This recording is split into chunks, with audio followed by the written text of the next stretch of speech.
ओ मुझे होश की दुनिया में तमाशा न बना, मुझे होश की दुनिया में क्योंकि ओ तूने दीवाना बनाया तो मैं दीवाना बन, ओ तूने दीवाना बनाया तो मैं दीवाना बन, ओ तूने दीवाना बनाया तो मैं दीवाना बना, तूने दीवाना बनाया तो मैं दीवाना बना।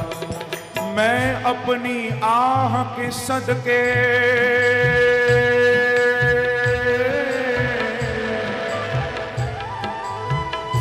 मैं अपनी आह पर ही कुर्बान जाऊं, मैं अपनी आह के सदके, क्यों? मैं अपनी आह के सदके, क्योंकि मेरी आह में भी तेरी निगाह के अंदाज पाए जाते हैं। ओ तूने दीवाना बनाया तो मैं दीवाना बना, ओ तूने दीवाना बनाया तो मैं दीवाना बना। अब मुझे होश की दुनिया में तमाशा न बना, मुझे होश की दुनिया में तमाशा न बना, अब मुझे होश की दुनिया में तमाशा न बना। मुझे होश की दुनिया में तमाशा। ए मेरे बाके बिहारी, ओ तूने दीवाना बनाया तो मैं दीवाना बना, ओ तूने दीवाना बनाया तो मैं दीवाना। बैठे बैठे ही ताली बजाते हुए झूमिए प्रेम से, हरि बोल।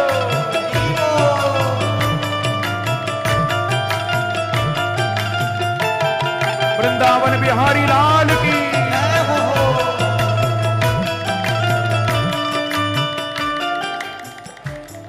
देखो हमारे बीच में सुदामा जी महाराज साक्षात पधारे हैं, तो दोनों हाथ से ताली बजाते हुए सुदामा जी का स्वागत करिए। जय हो।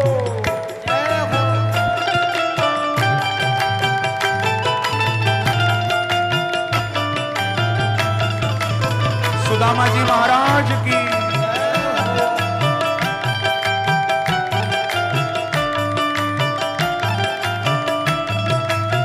ओ तूने दीवाना बनाया तो मैं दीवाना बन, ओ तूने दीवाना बनाया तो मैं दीवाना बना। इश्क में दीदा दिल शीशा पैमाना बना,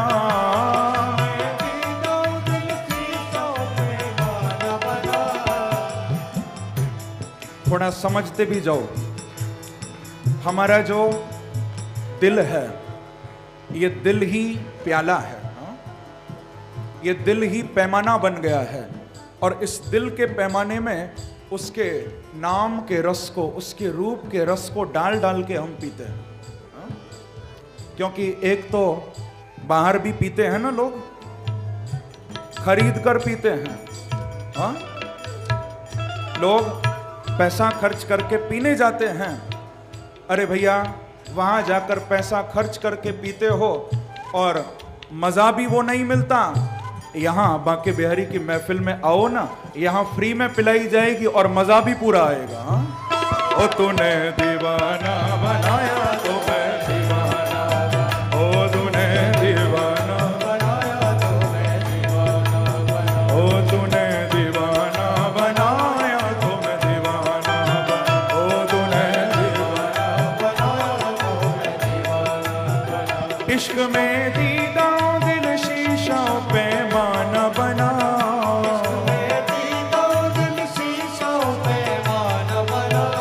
ओ इश्क में दीदा दिल शीशा पैमाना बना।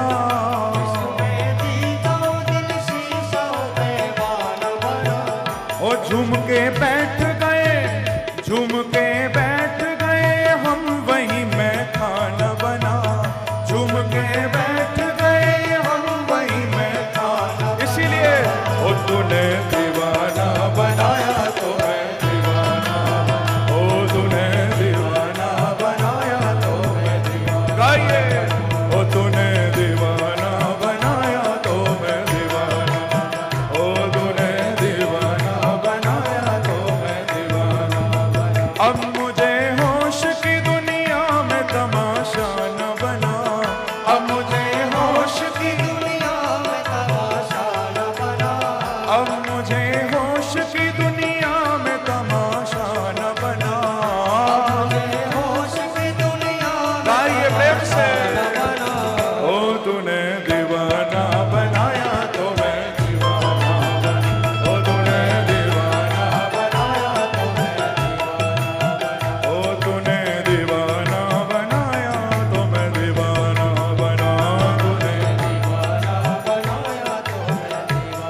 ये तमन्ना है कि आजाद तमन्ना ही रहूं,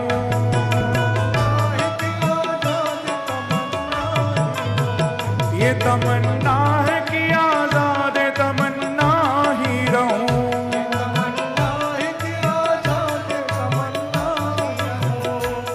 हे बांके बिहारी, मेरी तमन्ना बस इतनी है कि तू मुझे तमन्नाओं से आजाद कर दे। चाह बस इतनी है कि कभी कोई चाह उठे ही नहीं। यही तमन्ना है, कभी तुझसे कुछ न मांगू। ये तमन्ना है कि आजाद तमन्ना ही रहूं,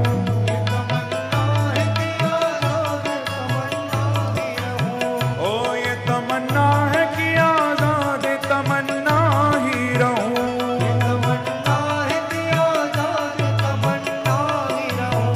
दिल मायूस में अब कोई तमन्ना न बना, दिल मायूस में अब कोई तमन्ना न, क्योंकि ओ तूने दीवाना बनाया तो मैं दीवाना, ओ तूने दीवाना, झूमिए प्रेम से,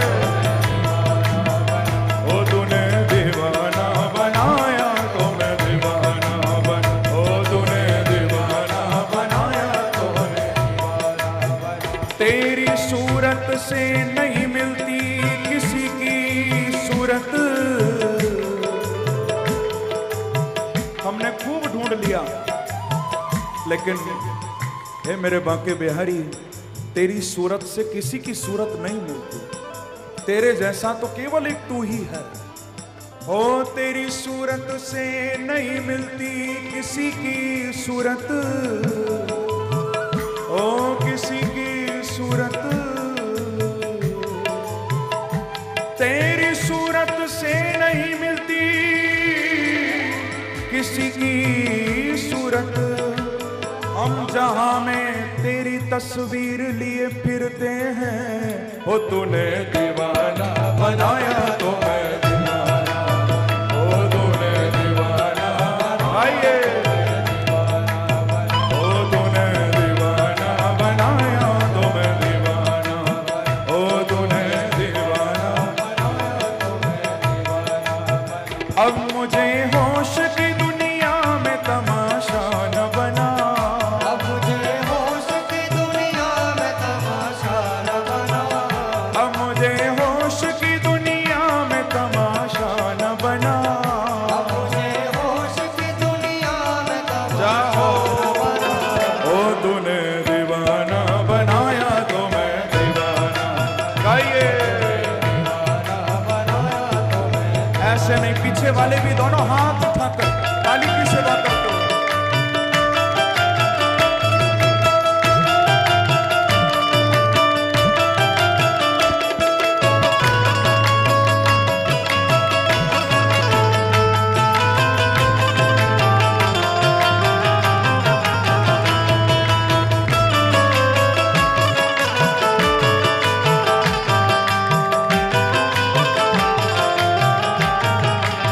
ओ तूने दीवाना बनाया तो मैं दीवाना बन, ओ तूने दीवाना बनाया तो मैं दीवाना बन।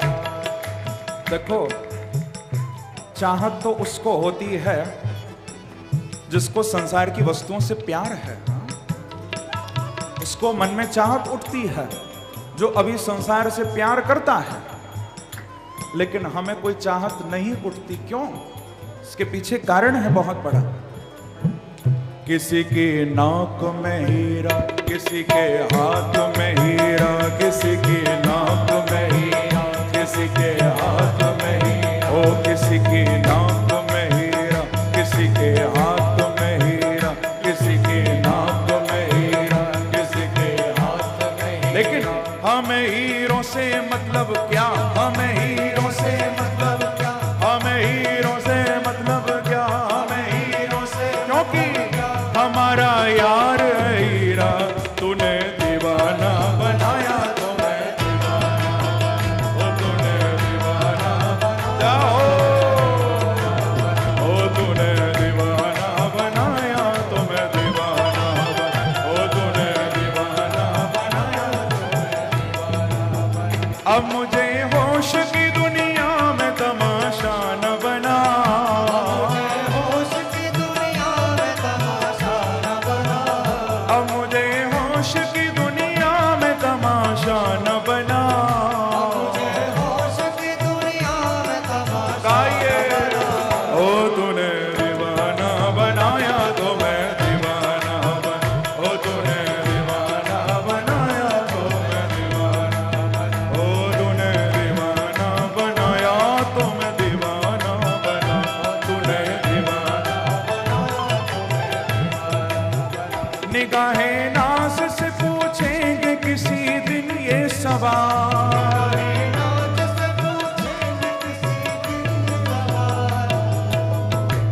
सवाल, ये प्रश्न जो मन में बार बार उठता है, कभी उस निगाहे नाज उस बांके बिहारी से पूछेंगे। हाँ, कभी मौका मिलेगा तो निगाहे नाज से पूछेंगे किसी दिन ये सवाल। क्या सवाल? तूने क्या क्या न बनाया, कोई क्या क्या न बना। तूने क्या क्या न बनाया, कोई क्या क्या न बना। ओ तूने क्या क्या न बनाया, कोई क्या क्या न बना। तूने क्या क्या न बनाया, कोई क्या क्या। ए मेरे बाप के बिहारी, तूने दीवाना बनाया तो मैं दीवाना। ओ तूने दीवाना बनाया तो मैं दीवाना। ओ तूने दीवाना बनाया तो मैं दीवाना बना। तूने दीवाना बनाया तो मैं दीवाना बना।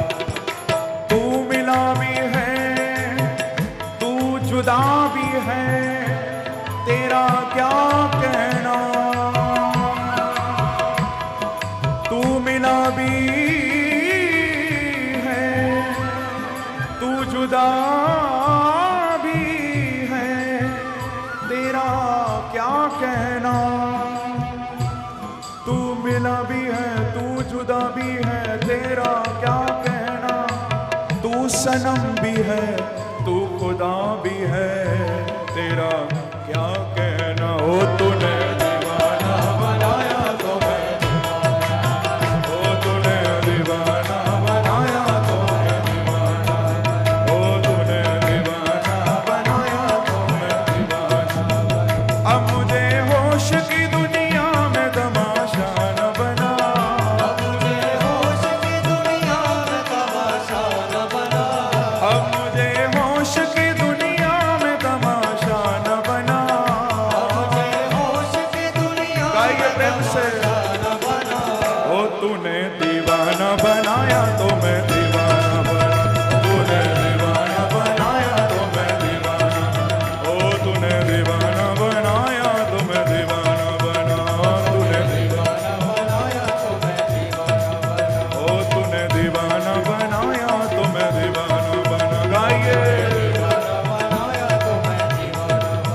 ओ तूने दीवाना बनाया तो मैं दीवाना बना।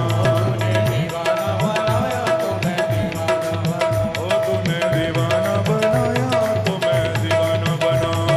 दीवाना बनाया तो मैं दीवाना बना। ओ तूने दीवाना बनाया तो मैं दीवाना बना।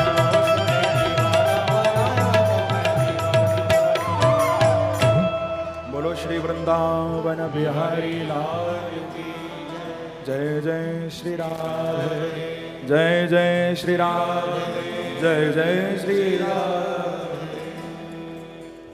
तो ऐसा दीवानापन, ऐसी दीवानगी है प्रभु के प्रेम की। तभी तो स्वामी राम तीर्थ कहा करते थे बंधुओं। स्वामी राम तीर्थ के शब्द हैं कि इन बिगड़े दिमागों में भरे अमृत के लच्छे हैं। इन बिगड़े दिमागों में भरे अमृत के लच्छे हैं। हमें तो पागल ही रहने दो, हम तो पागल ही अच्छे हैं। प्रेम से कहो श्री राधे। यही भाव है सुदामा जी का। दीवाने बन चुके हैं।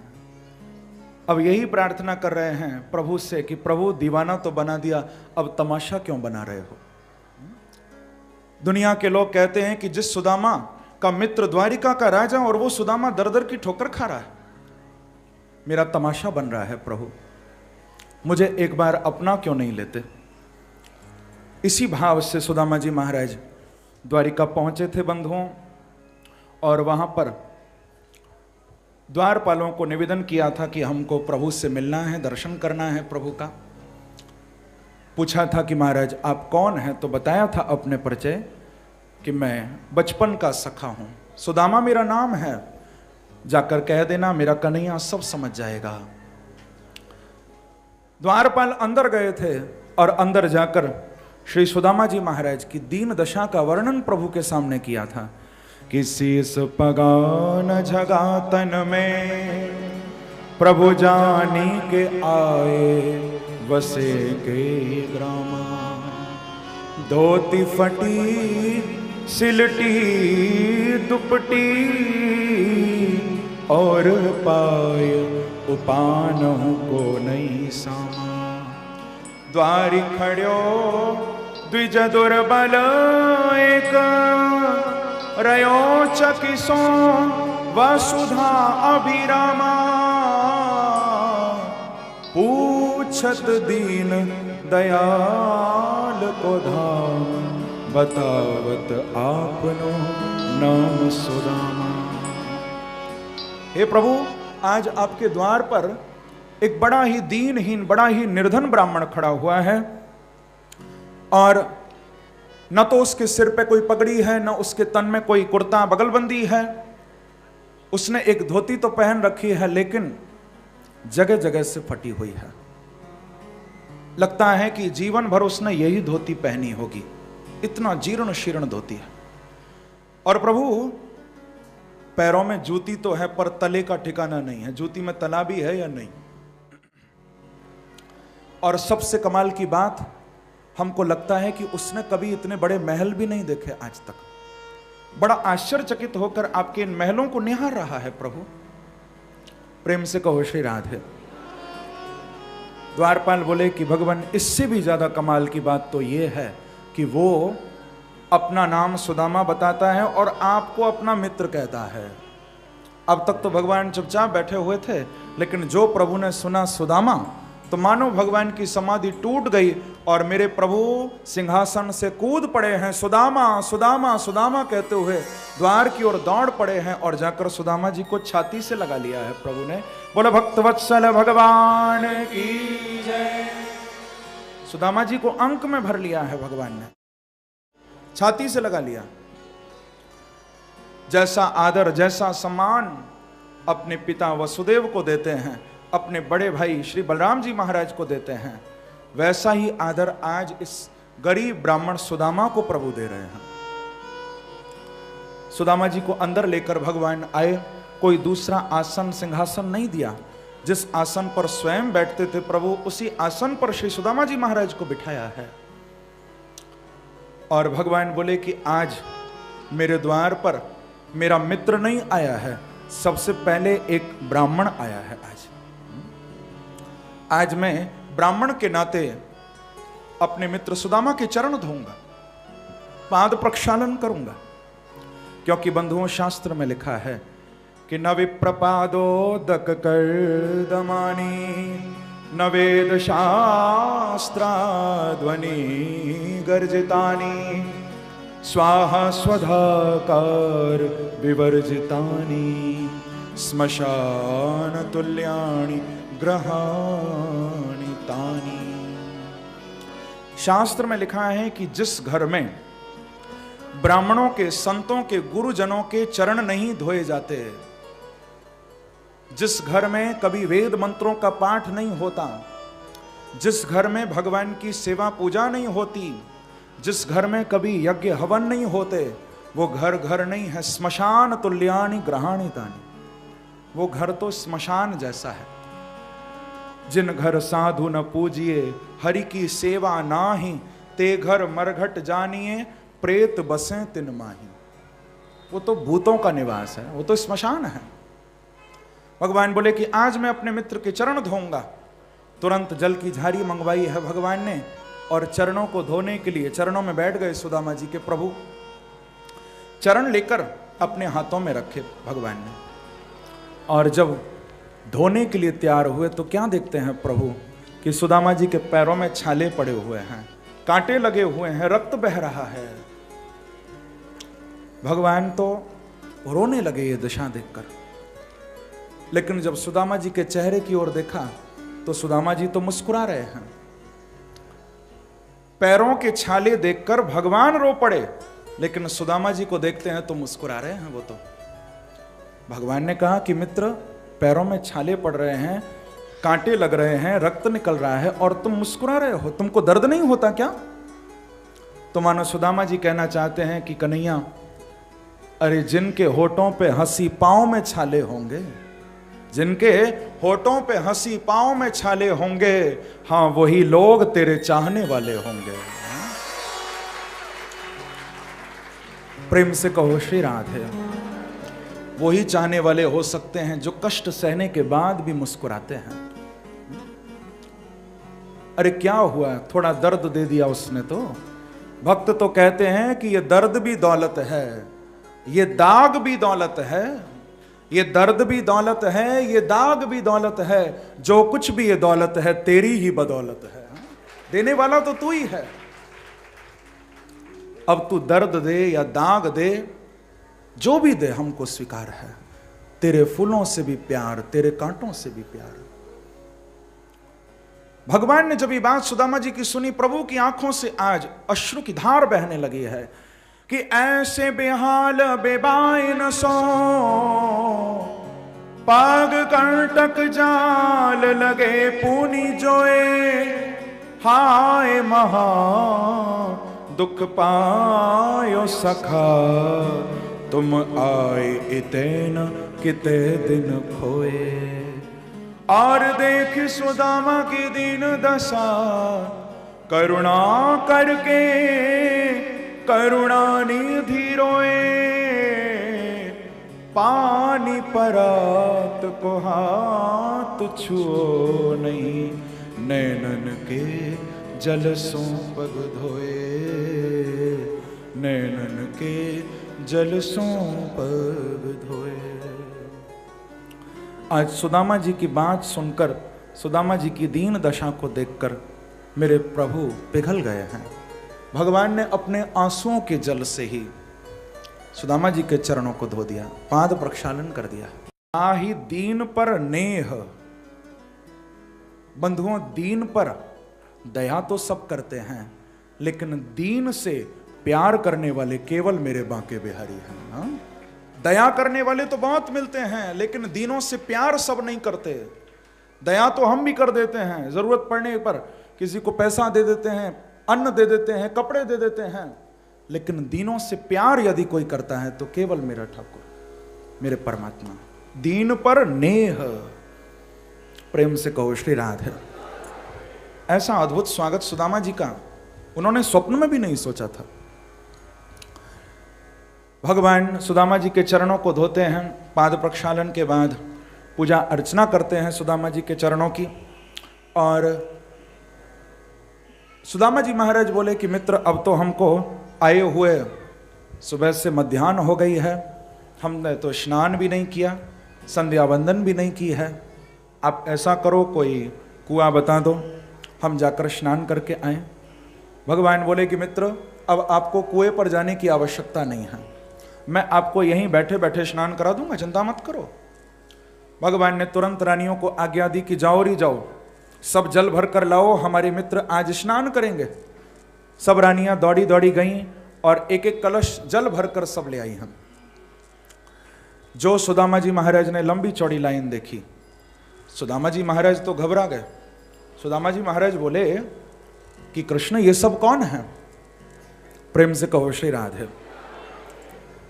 इतनी लंबी चौड़ी लाइन है, कन्हैया ये सब कौन है?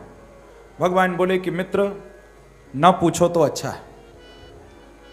अरे कन्हैया, बता तो सही ये सब कौन है? इतनी लंबी चौड़ी लाइन तेरे एक आदेश पर आ गई। इतनी सारी महिलाएं, इतनी सारी माताएं, ये सब कौन है? बता तो सही। भगवान बोले कि मित्र, क्यों बार बार पूछ रहे हो? न पूछो तो अच्छा है ना। अरे मित्र, बता दे कौन है ये सब।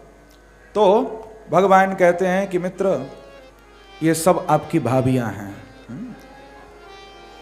सुदामा जी बोले कि कन्हैया भैया, ये भी बता दे फिर कितनी हैं।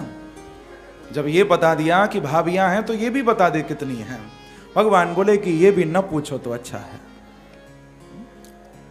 सुदामा जी बोले कि लाला, अब तो बताना पड़ेगा कितनी हैं। तो भगवान को कहना पड़ा कि बार बार पूछते हो तो फिर सुनो, बस 16,108 ही तो हैं, और कितनी हैं? ज्यादा थोड़ी ना है। ये तो हमने फुल स्टॉप लगा दिया, नहीं तो लाइन तो और भी आगे निकल जाती, क्योंकि हम हैं ही इतने सुंदर। भगवान कहते ये तो हमने रोक लगा दी, नहीं तो 16,000 से भी आगे पार कर जाती लाइन। सुदामा जी महाराज बोले कि कन्हैया भैया, विवाह तो तैने इतने किए, पर आज आफत तो हमारी आई। बोले कैसे?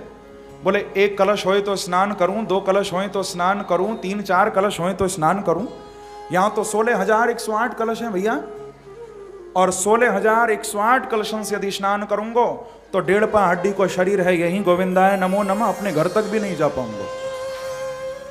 प्रेम से कहो श्री राधे। तो कन्हैया भैया हम पर तो दया कर। भगवान ने उद्धव जी को आज्ञा दी। उद्धव जी ने बड़ी सुंदर युक्ति निकाली। एक खाली कलश मंगाया और सब रानियों के कलशों से एक एक चम्मच जल लिया, एक कलश तैयार किया, भगवान को दिया, और भगवान ने अपने हाथों से सुदामा जी को स्नान कराया। बोलो भक्त वत्सल भगवान की जय। सुखदेव जी महाराज कहते हैं कि राजन, सुदामा जी गए तो थे केवल 2-4 दिन के लिए, लेकिन सुदामा जी को कई महीने निकल गए द्वारिका में। और सुदामा जी महाराज, आप लोगों ने सुना था ना, चावल की पोटली भी लेकर गए थे, लेकिन सुदामा जी भगवान को चावल भेंट नहीं कर पाए थे। यही इस प्रसंग की विशेष बात है, इस पर हम थोड़ा ध्यान दें। चावल की पोटली लेकर तो गए थे, लेकिन भेंट नहीं कर पाए थे। लेकिन भगवान भी अपना हक कभी छोड़ते नहीं हैं। हाँ, भगवान ने सुदामा जी को याद भी दिलाया, अपि ब्रह्मन गुरुकुलाद भवता लब्ध दक्षिणात समावृत्तेन धर्मज्ञ भार्योडा सदृशी नवा। भगवान ने बताया था कि देखो मित्र, आपके जीवन में गरीबी क्यों आई है? क्योंकि आपने बचपन में एक बार मेरे हिस्से के चने खाए थे। कथा आप सब जानते हो। गुरुकुल में गुरु माता ने तो चने दिए थे कि बेटा वन में लकड़ी काटते समय भूख लगे तो दोनों मिलके खाना। सुदामा जी को चने दिए थे, लेकिन सुदामा जी दोनों के हिस्से को खा गए थे, भगवान को चने नहीं दिए। भगवान कहते हैं कि मित्र, तुम्हारे जीवन में जो गरीबी आई है वो इसीलिए आई है क्योंकि तुमने उस दिन मेरे हिस्से के चने खाए थे। तो उस दिन तो मेरे हिस्से के चने खा गए और आज मेरे हिस्से के चावल दबा के बैठे हो। प्रेम से कहो श्री राधे। तो ये बात भगवान ने समझाई, लेकिन प्रभु कहते हैं अब मैं तुम्हारे जीवन में गरीबी नहीं आने दूंगा। तो भगवान ने एक मुट्ठी चावल खाया था। भागवत में एक मुट्ठी का वर्णन है, और चावल खाकर प्रभु ने तीनों लोकों की संपत्ति श्री सुदामा जी महाराज को दे दी है। प्रेम से कहो श्री राधे। बंधुओं, सुदामा जी ने तो चावल दिए थे बस, और भगवान ने क्या कुछ नहीं दिया है सुदामा को। हम तो 56 भोग भी खिला देते हैं, फिर भी भगवान हमसे क्यों नहीं प्रसन्न होते? क्योंकि सुदामा के चावल में जो भाव था वो भाव हमारे 56 भोग में भी हमारा नहीं आ पाता। इसीलिए वो चावल से प्रसन्न हो गए थे, हमारे 56 भोग से नहीं हो पाते, क्योंकि वो भाव हमारे 56 भोग में आ नहीं पाता। तो सुदामा से भगवान प्रसन्न हुए। देखो बंधुओं, संसार तो थोड़ा सा देता है और बहुत गाता है, लेकिन परमात्मा बहुत देता है और कभी नहीं गाता है। कभी भगवान ने तुमको आकर कहा कि तुमको ये वस्तु मैंने दी? कभी बोले प्रभु? फिर भी दे रहे हैं भगवान, बिना मांगे सब कुछ दे रहे हैं प्रभु। हाँ? मांगने की जरूरत भी नहीं पड़ती, और गाते भी नहीं है भगवान कभी। यही तो अंतर है परमात्मा में और हम सब जीवों में। हम लोग तो ऐसे हैं जो लेकर भूल जाते हैं पर देकर नहीं भूलते। किसी को 1 रुपया भी दिया होगा तो जीवन भर याद रखेंगे कि याद है उस समय हमने तुझे 1 रुपया दिया था, और किसी से लिया होगा तो तुरंत भूल जाएंगे। हम लोग ऐसे हैं जो लेकर भूल जाते हैं पर देकर नहीं भूलते, लेकिन बांके बिहारी ऐसे हैं जो देकर भूल जाते हैं पर लेकर कभी नहीं भूलते। प्रभु जो जितना देता है भगवान अनंत गुना करके उससे वापस कर देते हैं प्रभु। सुदामा जी पर कृपा भगवान की हुई है। अंत में सुखदेव जी ने कहा कि एतद ब्रह्मण्य देवस्य श्रुत्वा ब्रह्मण्यतां नरः लब्ध भावो भगवती कर्म बंधात् विमुच्यते। सुदामा जी का ये सुंदर प्रसंग जो लोग श्रवण करते हैं बंधुओं, तो सबसे पहले लब्ध भावो भगवती, भगवान के चरणों में उसका भाव, उसकी भक्ति जागृत होती है। और दूसरा कर्म बंधात् विमुच्यते, वो जीव कर्म के बंधन से भी छूट जाता है। ऐसा अद्भुत ये सुदामा जी का प्रसंग है। बोलो सुदामा जी महाराज। आगे फिर अथई कदा, देखो एक बार सुदामा जी जा रहे हैं, जोरदार ताली बजाकर सुदामा जी को भी हम विदाई देते। सुखदेव जी वर्णन करते हैं, अथई कदा द्वारवत्याम वसतो राम कृष्णयोः। सूर्य ग्रहण का पर्व पड़ा था, जिस सूर्य ग्रहण के पर्व पर भगवान द्वारिका से सभी यादवों को लेकर कुरुक्षेत्र पंच समंतक क्षेत्र में आकर स्नान प्रभु ने किया। ब्राह्मणों को वर्ण करके वसुदेव जी ने बड़े सुंदर सुंदर यज्ञ कराए थे। भगवान ने अपने 6 भाई सुतल लोक से लाकर अपनी मां के गोद में डाले हैं, जिनको कंस ने मार दिया था। देवकी के मन में इच्छा थी कि कृष्ण मैं अपने उन 6 पुत्रों को देखना चाहती हूं, तो प्रभु राजा बलि के पास से उन 6 पुत्रों को लेकर आए और मां की गोद में डाला। सब ने देवकी का दूध पिया, सबके सब मुक्त हो गए। बड़ी सुंदर यहाँ पर वेदस्तुति का वर्णन भी किया गया है कि दुर्वगमात्म तत्व निगमाय तवाक्ततनोः सरित महामृताब्दि परिवर्त परिश्रमणा न परिलशन्ति केचिद् पवर्गमपीश्वरते चरण सरोज सकुल संग विसृष्ट ग्रहा। वेदों के मंत्रों ने भी यहाँ भागवत के श्लोकों के रूप में भगवान का स्तवन किया है। सुभद्रा हरण का बड़ा अद्भुत प्रसंग सुखदेव जी ने सुनाया। राजा बहुलाश्व और ब्राह्मण श्रुतदेव पर भगवान की जो कृपा हुई उसका वर्णन एक अध्याय में किया गया। अर्जुन के द्वारा ब्राह्मण के पुत्रों की रक्षा भगवान ने द्वारिका में कराई है। वृकासुर नाम के असुर का प्रसंग सुनाया और दशम स्कंद के अंत में भगवान के अप्राकृतिक विहार का वर्णन किया गया है। 11वां स्कंद जब प्रारंभ हुआ तो सुखदेव जी कह रहे हैं कि एवं व्यवसितो राजन सत्य संकल्प ईश्वर शाप व्याजे न विप्राणाम संजहरे स्वकुलम विभु। प्रभु ने एक बार संकल्प करके अपने ही कुल को ब्राह्मणों का शाप लगवा दिया। प्रेम से कहो श्री राधे। क्योंकि भगवान ने देखा कि मैंने महाभारत करा के पृथ्वी के भार को तो उतार दिया, लेकिन अभी मेरा वंश यादव वंश बहुत बड़ा हो चुका है। मैंने बताया ना 56 करोड़ यादव थे जिस वंश में। भगवान को लगा कि मैं अपने भी इस वंश को कम करके जाऊंगा थोड़ा, तो प्रभु ने ही अपने सत्य संकल्प से अपने कुल को ब्राह्मणों का शाप लगवाया था। बंधुओं, ब्राह्मणों ने शाप दिया था क्योंकि यादव बालकों से भूल हुई थी ना। विश्वामित्र सितः कण्वो दुर्वासा भृगुरंगिरा कश्यपो वामदेवोत्री वशिष्ठो नारदादयः। ये सब संत बैठकर पिंडारक क्षेत्र में भजन कर रहे थे। यादव बालक मिलकर चारु, अनिरुद्ध, गदादय, प्रद्युम्न, ये सब मिलकर जाम्बती के पुत्र शाम्ब को स्त्री का रूप धारण करा के उन संतों के पास लेकर गए और पूछा कि महाराज ये गर्भवती स्त्री है, आप बताओ इसके बेटा होगा या बेटी होगी। संत समझ गए, बोले कि अरे यादव बालकों हमसे मजाक करते हो, जाओ इसके कपड़े हटाओगे तो मूसल निकलेगा और मुसलम कुल नाशनम, वो तुम्हारे कुल का नाशक होगा। घबरा गए, कपड़े हटाए, मूसल देखा, भगवान के सामने रखा। प्रभु ने विचार विमर्श करके उस मूसल को प्रभास क्षेत्र में सागर की रेती में गड़वा दिया। एक छोटी सी कील बाकी बची, उसे तुच्छ समझकर फेंक दिया गया। अब ये कथा आगे जुड़ेगी। यहां इस प्रसंग को सुखदेव जी ने विश्राम दे दिया। यहां से बड़ा अद्भुत प्रसंग शुरू हो रहा है। सुखदेव जी महाराज कहते हैं कि गोविंद भुजगुप्तायाम द्वारवत्याम कुरुद्वः अवात्सी नारदो भीक्ष्णम कृष्णोपासन लालसः। एक बार श्री वसुदेव जी महाराज के पास भगवान की ही प्रेरणा से बंधुओं नारद जी आए थे और नारद जी से वसुदेव जी का बड़ा सुंदर सत्संग भागवत के 11वें स्कंद में हुआ है। वसुदेव जी ने पूछा था कि महाराज मुझे थोड़ा भागवत धर्म के बारे में बताइए।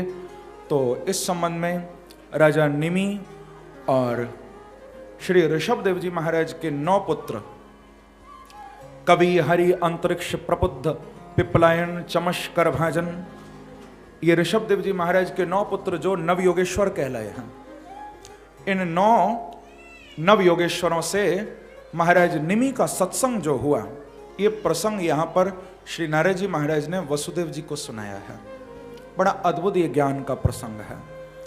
राजा निमि ने नव योगेश्वरों से 9 ही प्रश्न किए थे और बड़ा अच्छा उत्तर प्राप्त हुआ था। एक बार द्वारिका में ही भगवान के पास सभी देवता उतर कर आए। देवताओं ने आकर भगवान को कहा कि प्रभु, जिस कारण से आपका अवतार हुआ था वो कार्य पूर्ण हो चुका है, अब आप जल्दी ही परम धाम पधारिए। भगवान बोले, देवताओं मुझे सब मालूम है, बस एक आखिरी काम बचा